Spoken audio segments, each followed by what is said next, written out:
बातचीत कर लेते हैं कि जीएसटी को लेकर पीएम मोदी ने जो ऐलान किया कि डबल दिवाली होगी और जीएसटी में रैशनलाइजेशन किया जाएगा।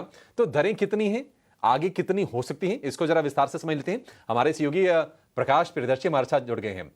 प्रकाश, निश्चित तौर पर पूरे सेंटिमेंट को, मूड को अपलिफ्ट करने का काम किया है पीएम मोदी ने और बिग बैंग अनाउंसमेंट किए हैं ताबड़तोड़ कई सारे। जीएसटी में बताइए कि अब दो दरों की बातचीत हो रही है, किस तरह से सिनेरियोज बदलेंगे और किस तरह से दरें यहां से हो जाएंगी। अब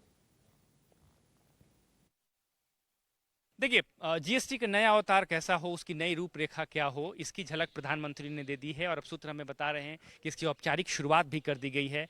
इनफैक्ट वित्त मंत्रालय ने राज्यों को और जीएसटी जीओएम को एक प्रस्ताव भेजा है जिसमें काफ़ी कॉम्प्रिहेंसिव सिफारिशें की गई हैं। इसके लिए 3 इंपॉर्टेंट एस्पेक्ट्स का चुनाव किया गया है। पहला स्ट्रक्चर, दूसरा रेट रैशनलाइजेशन और तीसरा ईज ऑफ लिविंग। सूत्र हमें बता रहे हैं कि अपने प्रस्ताव में वित्त मंत्रालय ने कहा है कि 2 स्लैब जीएसटी स्ट्रक्चर होना चाहिए, वो 5% और 18% का स्लैब हो। प्रस्ताव में वित्त मंत्रालय ने यह भी कहा है कि 12% और 28% के स्लैब को खत्म कर दिया जाए। काफ़ी इंपॉर्टेंट सिफारिश वित्त मंत्रालय ने की है। साथ ही साथ इस बात का भी प्रस्ताव दिया है कि सिन गुड्स, चाहे वो पान मसाला हो, टोबैको हो, उसके लिए 40% का एक अलग स्लैब क्रिएट किया जाए, जिसमें सिर्फ सिन गुड्स होंगे, लग्जरी आइटम्स होंगे और वो सिर्फ 5 से 7 हैं, और बाकी आइटम जो 28% स्लैब में हैं उनको 18% स्लैब में लाया जा सकता है। इसके अलावा 99% जो आइटम्स हैं जो कि 12% स्लैब में हैं उनको 5% स्लैब में लाया जाएगा। 28% के कुछ जो आइटम्स हैं उनको 18% स्लैब में लाया जा सकता है, 18% कैटेगरी में लाया जा सकता है। और उम्मीद ये की जा रही है कि 28% में अगर सीमेंट है उसे भी मेरिट के आधार पर 18% स्लैब में डाला जा सकता है। साथ ही साथ अगर आप कोर इकोनॉमिक सेक्टर्स देखें, उनको काफ़ी फ़ायदा होने जा रहा है, जैसे कि agriculture, textiles, fertiliser, renewable energy.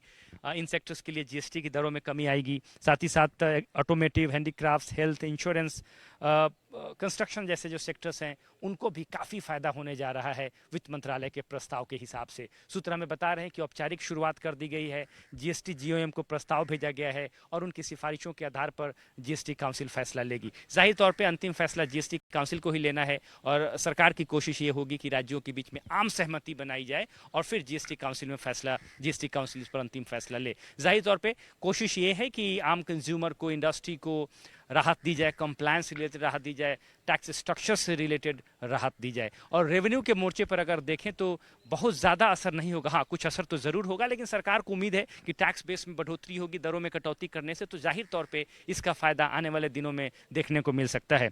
अगर आप रेवेन्यू कलेक्शन के हिसाब से देखें तो 28% स्लैब से 11% रेवेन्यू कलेक्शन होता है, 12% स्लैब से 5%, 5% स्लैब से 7% और 18% स्लैब से 67%। लिहाजा सरकार ने काफ़ी तर्कपूर्ण तरीके से इसका कैलकुलेशन किया है और 18% के स्लैब को बनाकर रखने की सिफारिश की है।